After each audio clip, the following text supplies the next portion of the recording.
Okay, guys. I want you guys to imagine yourself going to the doctor's as a kid. And going to the doctor's office, you get 5 or 6 shots. And you have to go ask yourself, why am I getting shot? I'm sick, I don't feel sick. And the doctor tells you, well, I'm giving you some shots that are vaccines. And these vaccines protect you from deadly diseases that might affect you in the future.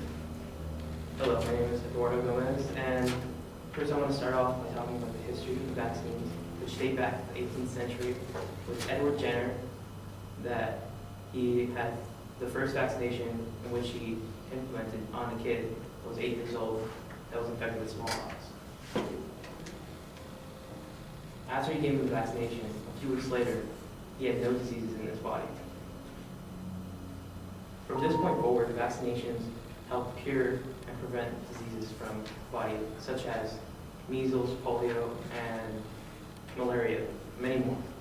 For this reason, I think all children in California should be vaccinated and should be required. In this speech, I want to talk about how vaccinations are safe, how they protect you from diseases, how they immunize you, and other things like, do they cause autism? A lot of people ask that. So I want to start off how they are safe. According to an article on healthchildren.org, the FDA will not release a vaccine unless it meets standards for effectiveness and safety. Results of the study get reviewed again by the CDC, the American Academy of Pediatrics, and the American Academy of Family Physicians before a license is officially given to the children.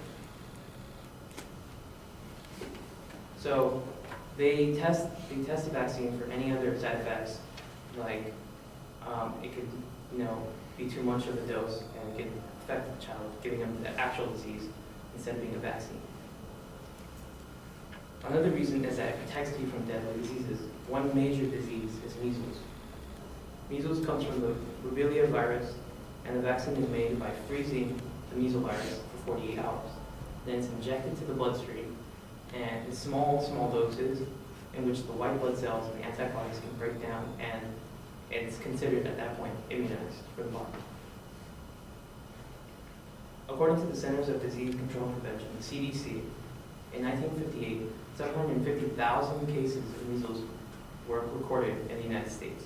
A decade later, only 22,000 cases were recorded after the vaccine was introduced. So you can see how effective this is, wiping out 90% of the vaccine. So this increases future generation of not having the vaccine in their future. Another reason is also it protects the people you love. It's a scary thought to think your little brother might have a deadly disease that could have been prevented from vaccines. He might have got it from going to school and someone there infected him. Now your parents are paying thousands of dollars just to keep him alive. It's an unfortunate story, but it's the reality of life. But in California, according to the state vaccination requirements from the CDC, public schools, private schools, and even care facilities require all students to be vaccinated before entering the facility. This makes it this benefit for everyone to have been vaccinated, increases the chances everyone survives an epidemic. And those who don't vaccinate are stuck with the question of when or who will my child be corrupted with the disease? By who? And there are several individuals that oppose vaccination for the right reasons. Like religion, the right to privacy, and the links to autism.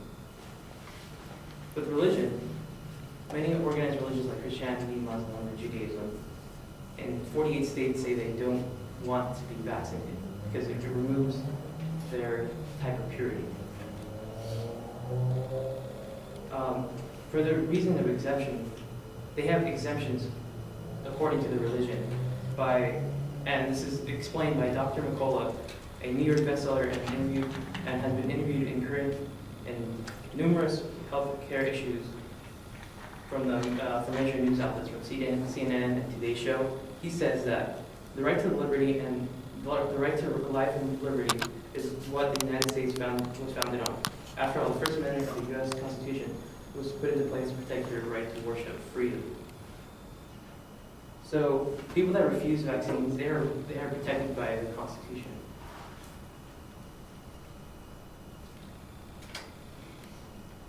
But the problem is, with many of these religions not being vaccinated, it can prevent children from being contagious. An example of this is when the CDC recorded a spike in 2014 with 600 measles cases in an Ohio Amish community. This could have been prevented if all those children were vaccinated, but unfortunately they had passed away. Another question comes into mind of right to privacy.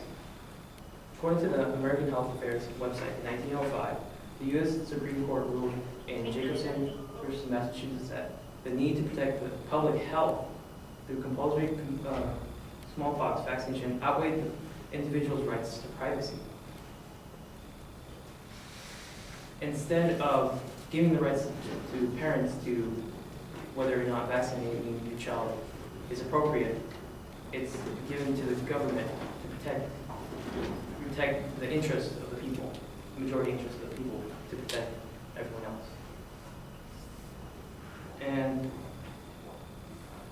this is another reason on which this protects public safety and public health. Another problem people think is that autism is linked with vaccinations. This is completely false. According to the American Health Affairs website, it is confirmed that autism is not linked to vaccination but they do have that gene before being vaccinated. So I want to leave you guys with a thought. Everyone, whether you're here in California or in the United States, you should be vaccinated, even if you're an adult. This applies to everyone.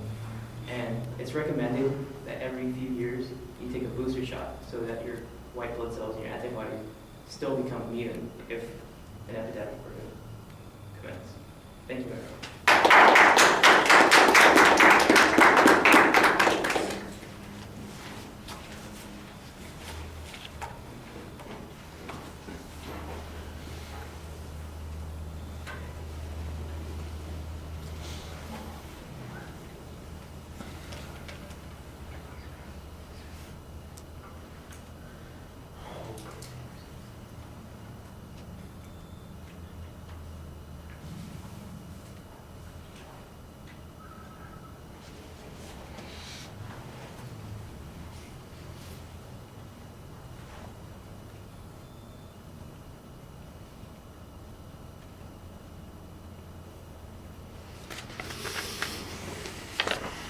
What's up? Can I see my outline?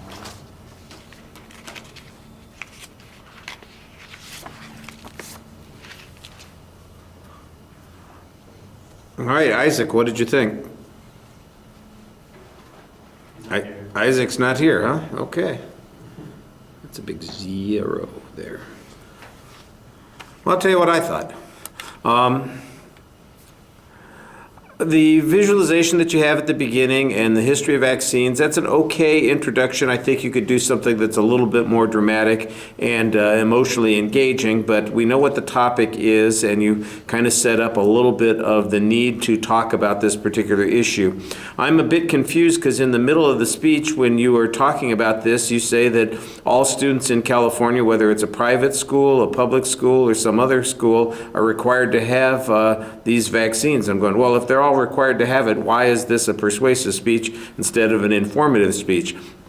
There does seem to be a suggestion that there might be an exemption, but you don't, I mean, you need to explain this exemption a little bit more. When you talk about people who have religious objections and supposedly they are protected by the Constitution because you have a, that's the interpretation that is being referred to, then that sounds to me like there are maybe some people who aren't getting vaccinated. The closest we get to any example of that is your reference to the the Amish community where they had an outbreak of the measles. But outside of that, by the way, and I'm not sure that, that's in Pennsylvania, that's not here, so I'm not sure what the rules are in Pennsylvania in regard to that.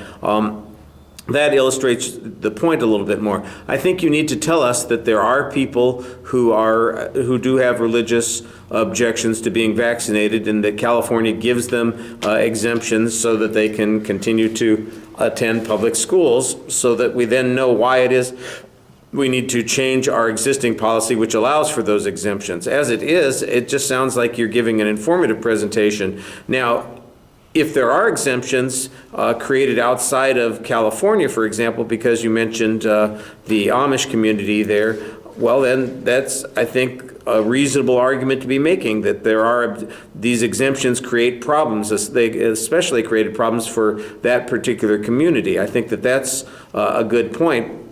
But again, I'm not exactly sure what it is that you want us to do about this, whether you're saying that we should have a policy that gets rid of the exemptions, because we've already got a policy that advocates what you talked about in your main point. So that's a little bit confusing. I did think that you gave some good background information on vaccines. You try to diminish the reservations that people have about them when it comes to autism, although I think you could do a more thorough job of that. That might be one of the reasons that people are not vaccinating as much as they might, because they believe that there is some medical threat. You start off by talking about, look, it's got to be safe or else it wouldn't be approved, and then your third point is this link to autism is not real. If those are the two objections that people have, I think you need to develop them a little bit more and talk about why those things aren't really something to worry about. You do basic service of that argument, but I don't think it's particularly convincing. On the effectiveness issue, I think everybody can be reasonably well persuaded that vaccines are effective at preventing disease. I don't know that anybody's going to disbelieve that. Delivery issues, I think you could use a little bit more engagement in your voice, but your eye contact is not bad. Gestures are limited because of your use of notes. There's no summary at the end of the speech, and the ending feels abrupt as a consequence. All right, thank you.